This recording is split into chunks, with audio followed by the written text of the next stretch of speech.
Subscribe करें हमारे YouTube channel आश्रय वृंदावन को और पाइए latest videos. Thank you. Vrindavan के वृक्ष को मरम न जाने कोई, डाल डाल और पात पे राधे राधे होय।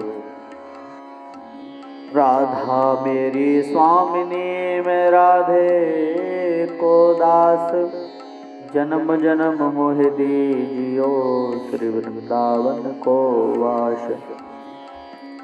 नमस्कार, राधे राधे सभी मित्रों को प्रणाम। जय श्री कृष्णा। मैं सुखदेव मिश्रा उपस्थित हूँ आपके समक्ष पुनः हमारी उसी श्रृंखला में जिसका नाम है वृंदावन के 7 ठाकुर। उसी श्रृंखला में आज श्री बांके बिहारी जी और श्री राधा वल्लभ जी की विषय में हम चर्चा कर चुके हैं और आज हम जो कथा सुनाएंगे, जो जिनके प्राकट्य की अथवा जिनके द्वारा सेवित हैं श्री राधा रमण जी, गोपाल भट्ट जी की, उनकी आज चर्चा श्रवण करेंगे। तो आइए चलते हैं। अब देखिए श्री गोपाल भट्ट जी के राधा रमण जी को। आइए, श्री गोपाल भट्ट गोसाई जी श्रीमन चैतन्य महाप्रभु जी के बड़े अनुग्रह पात्र रहे हैं। आपका जन्म श्रीरंगम क्षेत्र में बेलगुंडी नामक गांव में विक्रम संवत 1557 माघ मास कृष्ण पक्ष की तृतीय तिथि को हुआ। वेंकट भट्ट जी और श्रीमती सदम्बा जी को आपने अपने माता पिता बनने का सौभाग्य प्रदान किया। एक बार श्री चैतन्य महाप्रभु जी जब दक्षिण भारत में तीर्थाटन कर रहे थे तो आपके पिता श्री वेंकट भट्ट जी के अनुनय विनय करने पर महाप्रभु जी ने आप ही के घर को तीर्थ तुल्य बनाने का सौभाग्य दान दिया। उस समय आप अल्पवयस्क थे, मात्र 11 वर्ष की उम्र, किंतु आपने उस प्रथम दर्शन में ही प्रभु जी को अपना सर्वस्व समर्पित कर दिया। उस समय महाप्रभु जी का अगाध स्नेह और दिव्योपदेश आपको प्राप्त हुआ। चातुर्मास की जब अवधि पूर्ण हुई तो आपने महाप्रभु जी के साथ जाने का अनुग्रह पकड़ लिया, किंतु महाप्रभु जी ने उस समय आपको आज्ञा की कि अभी माता पिता की सेवा करो, तदनंतर वृंदावन के रूप सनातन की सन्निधि में चले जाना। अब तो अक्षरशः आज्ञा पालन होने लग गया। माता पिता के देहावसान के पश्चात आप अपने को रोक ना पाए और इस पावन भूमि वृंदावन में रूप सनातन गोसाई जी की सन्निधि में आ गए। वृंदावन जब आप आए तो उस समय आप अपने साथ सालग्राम प्रभु जी को लाए। श्रीमन महाप्रभु जी के पार्षदों में 6 गोसाइयों में आपकी गणना हुई। आपकी विद्वत्ता की अलौकिक प्रतिभा किसी से अवर कम नहीं थी। आखिर श्री महाप्रभु जी के कृपा पात्र वेदांत के प्रकांड विद्वान श्री प्रबोधानंद सरस्वती जी, उनसे आप शिक्षित हुए। ये आपके चाचा लगते थे। इनसे आपने न्याय, वेदांत, व्याकरण, साहित्य, दर्शन, अलंकार आदि का तन्मयता पूर्वक अध्ययन किया था।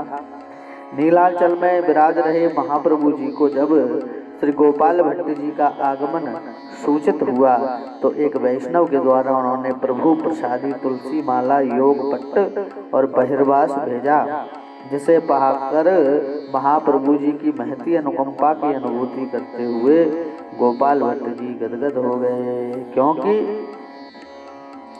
कहा है कि मुख्यतस्तु महत् कृपयैव भगवत कृपालेशाय।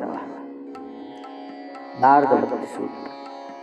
गोपाल भट्ट जी के प्रथम सुसे बिठाकर श्री सालिग्राम प्रभु जी थे, जिन्हें ये गंडकी नदी से लाए थे और बड़ी प्रीति पूर्वक सेवा करते थे। किंतु जब रूप गोस्वामी जी को गोविंद देव को लाड़ लड़ाते देखते, सनातन गोस्वामी जी को मदन मोहन से लाड़ लड़ाते देखते एवं मधु पंडित को गोपीनाथ जी को लाड़ लड़ाते देखते तो अनायास ही आपका मन भी कह उठता कि मैं अपने सालग्राम को कैसे लाड़ लड़ाऊं, कैसे इनका श्रृंगार करूं, कैसे धारण वस्त्र कराऊं, कैसे शयन कराऊं, किधर मस्तिष्क करूं, किधर चरण करूं, पता नहीं किधर से ये सोते हैं, किधर से ये खाते हैं, किधर से ये देखते हैं। ऐसा सोचकर फिर आप निराश हो जाते हैं। एक दिन भक्त सेठ वृंदावन में आया और सब मंदिरों में श्री विग्रहों के लिए वस्त्र आभूषण दे रहा था। जब वह गोपाल भट्ट जी को उनके ठाकुर जी के लिए वस्त्राभूषण देने लगा तो गोपाल भट्ट जी कुछ नतमस्तक होकर के विचार में पड़ गए कि मेरे प्रभु के तो न हस्त हैं, न श्रीचरण है, न ग्रीवा है, न कटी है, ये तो गोल मटोल है। यदि मेरे प्रभु विग्रह रूप में होते तो मैं भी इनको वस्त्र धारण कराता, सुंदर सुंदर पत्रावली करता। अब क्या गोल मटोल के श्रृंगार करूं? रोज पीले पीले चंदन से पोत देते तो कभी कड़ी के पकौड़े सदृश प्रभु दिखाई पड़ते। जैसे पीला चंदन लगा दिया जाए सालग्राम के ऊपर तो कैसा जैसे पकौड़ा ना हो ऐसे लगे। तो उन्होंने उनको देखते ही आपने गायन किया, झूलो झूलो मेरे गंडकी नंदन, जैसे कढ़ी पकौड़ी फोर्यो ऐसे लिपट्यो चंदन। हाथ न पाँव नैन नहीं नासा, ध्यान ही होत आनंदन, जालंधर और वृंदावल्लभ करत कोटि हो वंदन। तो वस्त्राभूषण लेने से मना करते हैं, कहीं बेचारे सेठ को दुख ना हो जाए इसका भय है। और यदि ले लेते तो प्रभु को धारण कैसे कराएंगे, किंतु प्रभु का भी तो प्रण है। ये यथा माम प्रपद्यन्ते तांस तथैव भजाम्यहम्, मम वर्तमान वर्तन्ते मनुष्याः पार्थ सर्वशः। भगवद गीता 4 अध्याय 11वां श्लोक। और तुलसीदास जी भी कहते हैं कि जाकी रही भावना जैसी, और प्रभु मूरत देखी तिन तैसी। जब आप नामदेव के लिए ब्रह्म राक्षस में से प्रकट हो सकते हैं, प्रहलाद के लिए खंबे से प्रकट हो सकते हैं, तो श्री गोपाल भट्ट जी के लिए सालग्राम से आपका प्रकट कोई आश्चर्य घटना नहीं थी। एक बार पुनः निराशापूर्ण दृष्टि से आपने सालग्राम की ओर देखा कि ये वस्त्राभूषण मैं ले भी लूंगा तो आपको धारण कैसे कराऊंगा। जैसे ही उधर दृष्टि गई तो क्या देखते हैं, हा नीलोत्पल नील सरोरुह नीलमणि राधा रमण जी, जिनकी त्रिभंग गति है, हाथ में बंसी लिए खड़े हैं, मुख पर श्री मधुर मुस्कान है, प्रेममयी चितवन है और गोपाल भट्ट जी की ओर कटाक्ष कर रहे हैं। मानो कह रहे हैं, ले अब तो तुझे मुझे वस्त्र आभूषण धारण करा। अब तो झट से सेठ जी के हाथ से गोसाई जी ने वस्त्राभूषण ले लिए और प्रभु को धारण कराकर श्रांति रहित श्वास में। सेवा प्राकट्य ग्रंथानुसार संवत 1599 में उस शुभ दिवस को वैशाख मास की पूर्णिमा थी। अतः अद्यावधि इसी तिथि को ठाकुर जी श्री राधा रमण जी का प्राकटोत्सव बड़े हर्षोल्लास के साथ मनाया जाता है। श्री गोपाल भट्ट जी वृंदावन वास करते हुए 62 वर्ष तक श्री राधा रमण जी की सेवा में तत्पर रहे। आपकी सेवा परिचर्या से प्रसन्न होकर स्वयं राधा रमण प्रभु ने एक बार वणिक के पास जाकर आपको कर्ज से मुक्त किया था। श्री राधा रमण जी का ये 12 अंगुल का श्री विग्रह पृष्ठभाग से सालग्राम जैसा ही लगता है। श्री राधा रमण जी की विचित्र विशेषता भी है। भक्तों का ऐसा कथन है कि राधा रमण जी की दर्शन कर लेने से श्री गोविंद देव जी, श्री गोपीनाथ जी और श्री मदन मोहन जी तीनों ठाकुरों का दर्शन का लाभ मिल जाता है। श्री गोपाल भट्ट गोसाई जी बड़े दूरदर्शी थे।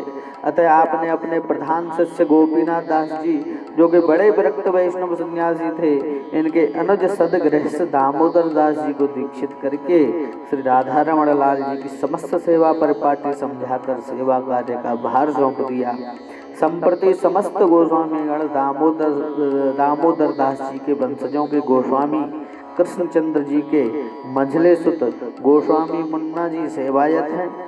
गोस्वामी जी श्री गोपाल भट्ट जी महाराज के द्वारा उस समय चलाई गई अखंड भोग राग की व्यवस्था गोस्वामी गणों द्वारा आज तक सुचारू रूप से परंपरागत ढंग से चल रही है। बोलो राधा रमण लाल की जय, वृंदावन धाम की जय।